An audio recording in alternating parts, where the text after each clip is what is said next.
At 2:17 a.m., my phone lit with a photo of me asleep, taken from inside my locked apartment. I didn't move at first.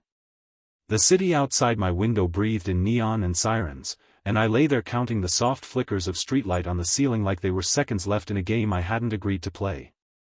The photo trembled in my hand because my hand was trembling. I zoomed in. The frame caught my profile on the pillow, the crook of my arm, a strand of hair bridging cheek to mouth.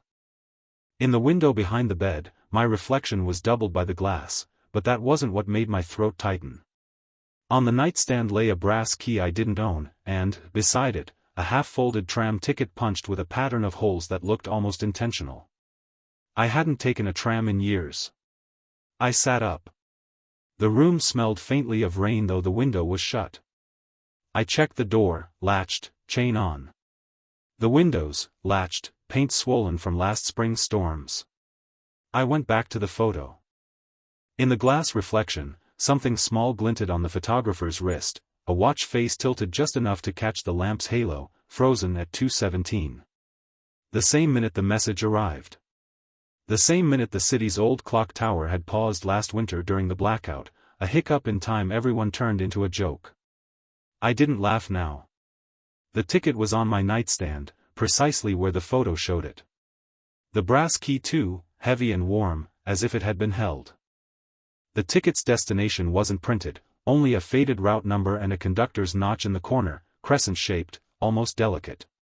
On the back, in pencil, a message pressed so hard it ghosted the paper with ridges, asked the tunnel about the hour it swallowed. I read it twice and then again, because my brain kept trying to repair the sentence into something ordinary. I knew the tunnel it meant. Everyone did, even if we pretended not to. The passage under the river that closed after the collapse, before the city paved it over and forgot its name. An hour gone. A swallow. A watch glinting like a wink in a dark room. I put on my shoes without turning on the light. The streets were glossy with last night's storm, the kind of wet shine that makes everything look newly manufactured and slightly wrong. I tucked the key and ticket into my coat pocket, feeling them knocked together like two teeth. The tram lines overhead sang when the wind leaned on them.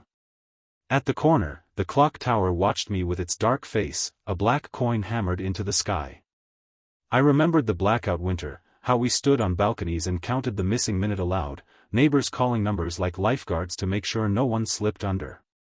61, 62, 63, voices thinning when we realized time wasn't listening. The tunnel's mouth was at the river's old edge, in a park that pretended not to have been a ferry dock.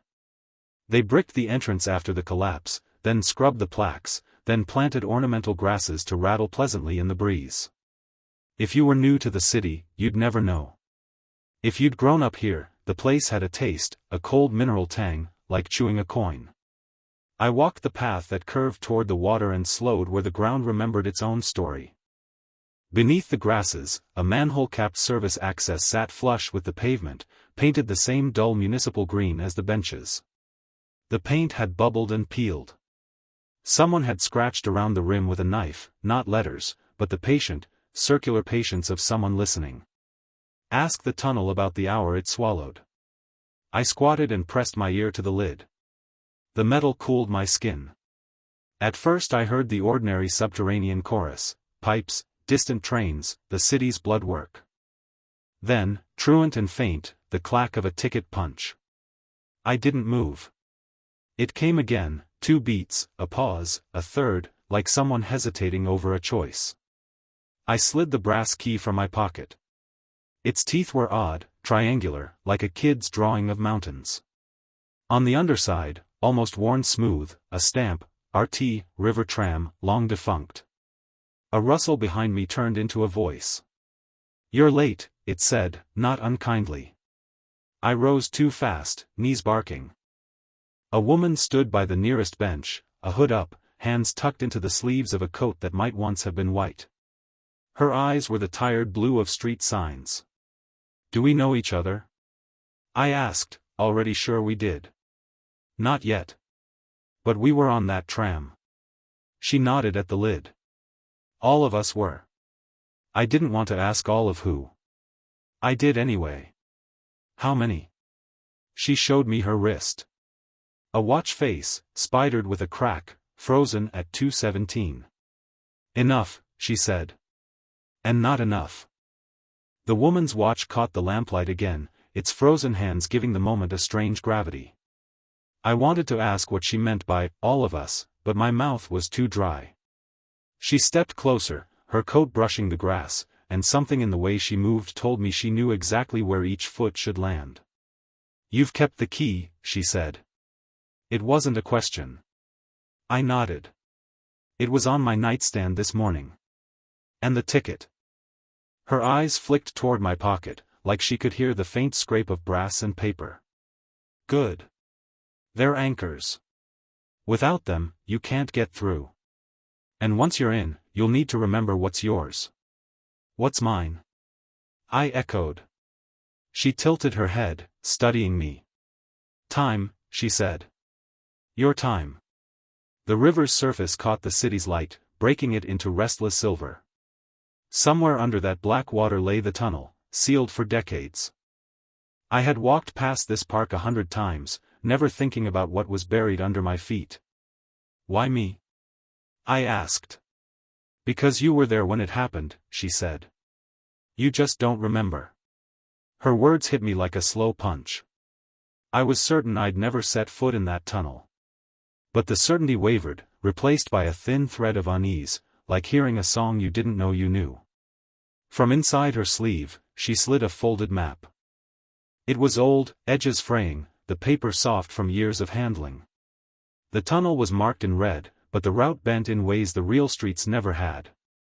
You'll take the tram from St. Vale, she said. You'll need to punch the ticket before the 7th stop. And when you hear the chime, you don't look out the window.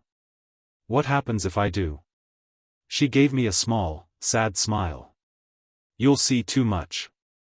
The air between us tightened. A siren wailed somewhere far off. She pressed the map into my hand, then turned toward the benches. Wait, I called.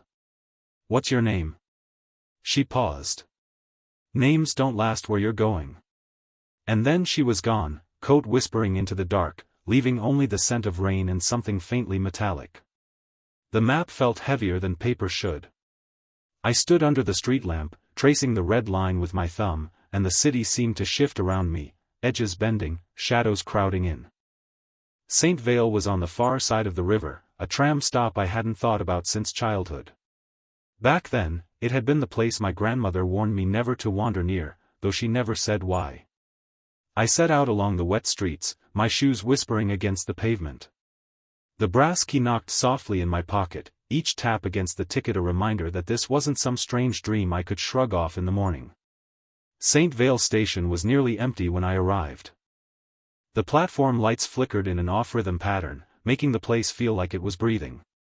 The tram sat at the far end, doors open, its windows too dark to reflect anything. I stepped inside. It smelled faintly of dust and oil, like the inside of a locked attic. The seats were upholstered in red cloth that looked worn smooth by decades of passengers. No one else was there, not even a conductor. I slid into a seat by the door and kept my eyes on the ticket in my hand. The faded punch marks looked random, but the longer I stared, the more they seemed to form a shape, something like a crescent moon with a notch missing. The tram jerked forward without warning. Outside, the city blurred past, but the lamps along the street didn't match the ones I knew. They were taller, thinner, casting a colder light. At the 3rd stop, a man boarded. He was dressed in an old-fashioned conductor's coat, though the brass buttons were tarnished nearly black. Without a word, he held out a small punch tool, and I passed him my ticket. He pressed it once, near the crescent notch, and handed it back. His hand was ice cold. You're almost late, he said, voice low, like a secret meant for one person only. I still have time, I replied, though I wasn't sure why. His mouth twitched, almost a smile, then he moved down the aisle and vanished into the next car. At the 7th stop, the chime sounded. A single, high note that seemed to ring inside my teeth. I kept my eyes on the floor, remembering the woman's warning. But something, a flicker of movement, pulled at me. Against my will, my gaze started to lift toward the window. The window's glass wasn't reflecting the city anymore. Instead, it showed a tunnel, narrow, brick-lined, slick with moisture. The tram moved silently now, the hum of the engine gone, replaced by a low rushing sound, as if the whole place were inhaling.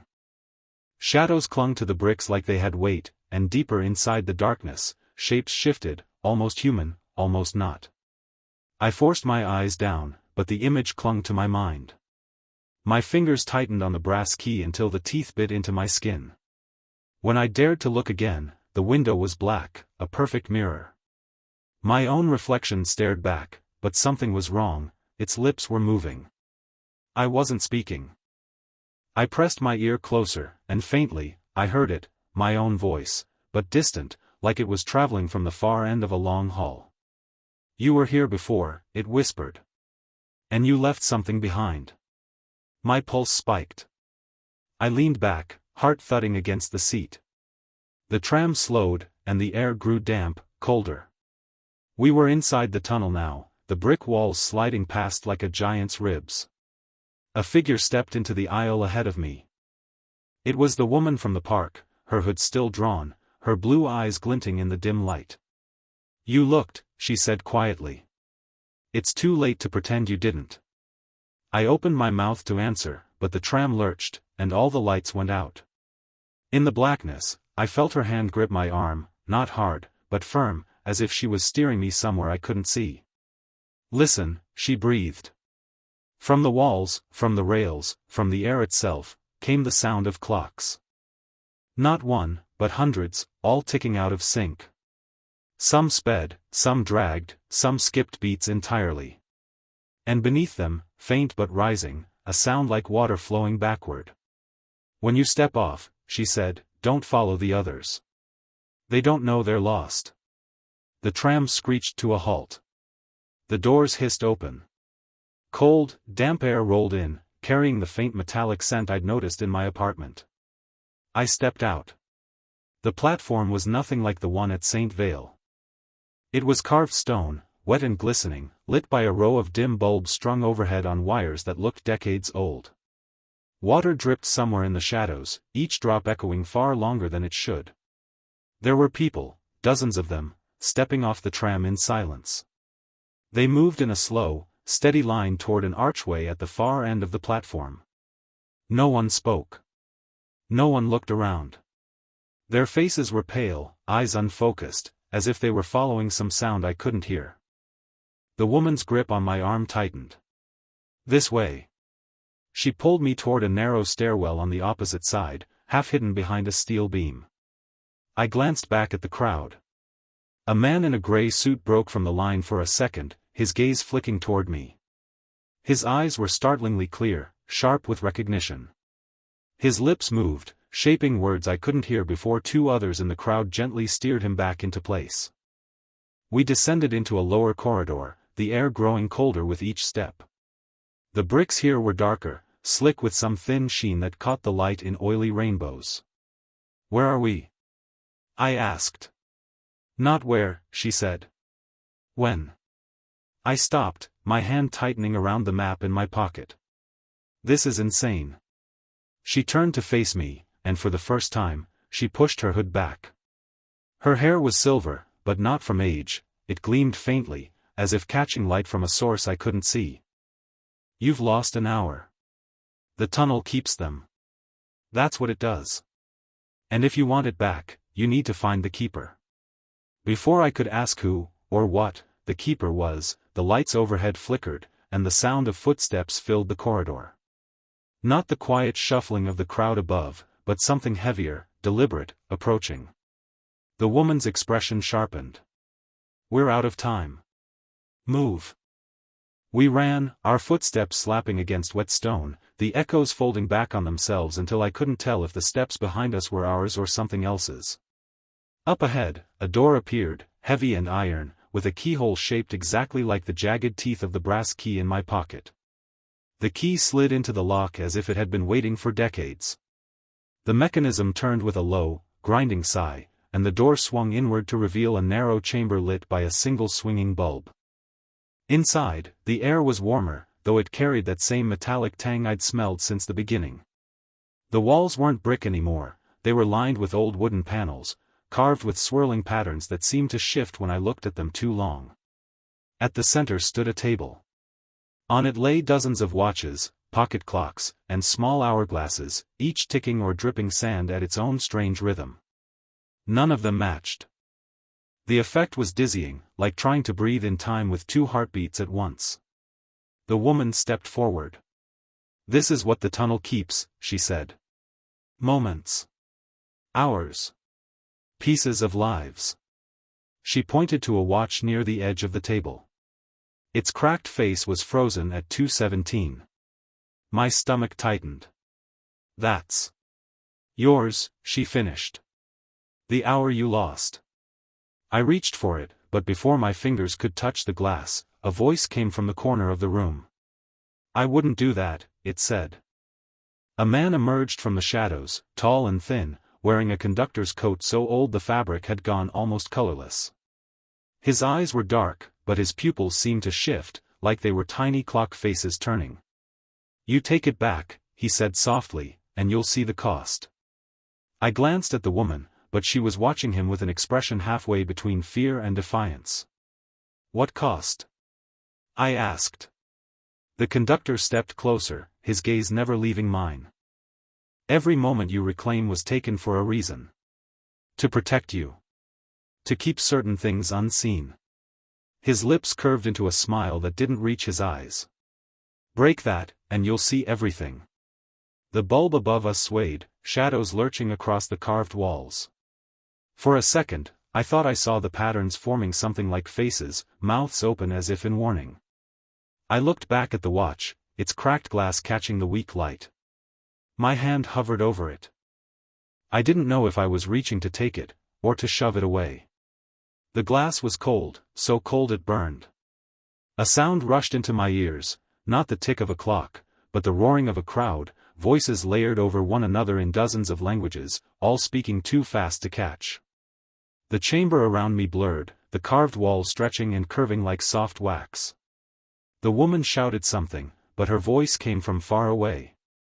The conductor stood perfectly still, his eyes spinning like gears. "You've chosen," he said, though I didn't remember deciding. The second my palm closed over the watch, the crack in its face widened, spidering out until it split entirely. Light spilled from it, thick, golden, almost liquid, and poured up my arm. My chest seized, and for a heartbeat, I couldn't breathe. And then I saw it. The tram. But not empty.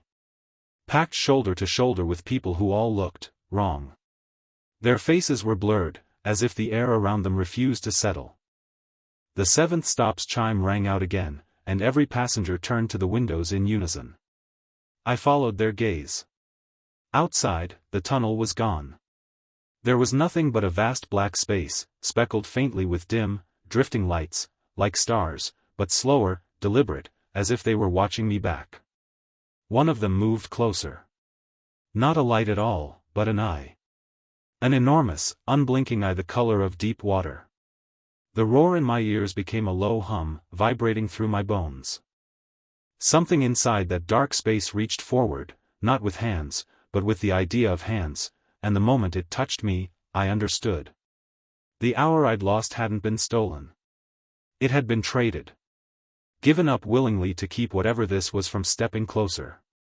The light from the watch surged one final time, then went out. I was standing back on the damp stone platform, alone. The tram was gone. The map, the key, the ticket, gone. Only the faint scent of rain and metal remained. In my hand, the cracked watch sat silent, hands frozen at 2:17. Somewhere deep under the city, a chime rang once. And I knew it wasn't over.